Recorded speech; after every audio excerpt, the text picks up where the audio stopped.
अस्सलाम वालेकुम रहमतुल्लाहि व बरकातुहू। प्यारे बच्चों, कैसे हैं आप लोग? उम्मीद है आप सब खैर खैरियत से होंगे। तो आप लोगों के सामने बहुत खूबसूरत सी स्लाइड आ गई है, तो आप लोग ये बताइए कि ये क्या है। सबसे पहले तो कमेंट सेक्शन में ये बताइए हमें कि ये क्या है, उसके बाद फिर आगे की वीडियो को कंटिन्यू करिएगा इंशाल्लाह।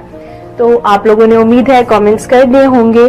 तो अल्हम्दुलिल्लाह ये एक सीरीज हम लोग स्टार्ट कर रहे हैं जिसका नाम है एक आयत एक स्टोरी। तो आप लोग बताइए ये क्या है एक आयत एक स्टोरी।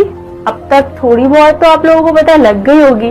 वीडियो का कॉन्सेप्ट देखिए, वो आपके सामने जो स्लाइड आई है खूबसूरत सी, वो देख के आपको थोड़ा बहुत तो क्लियर हो गया होगा। माशाल्लाह इतने स्मार्ट इतने इंटेलिजेंट है आप लोग, अल्हम्दुलिल्लाह। तो मम्मी से बोलिए हमने उनका थोड़ा सा काम आसान कर दिया, क्योंकि आप लोग अल्हम्दुलिल्लाह स्टोरी सुनने के लिए बहुत ज्यादा एक्साइटेड रहते हैं।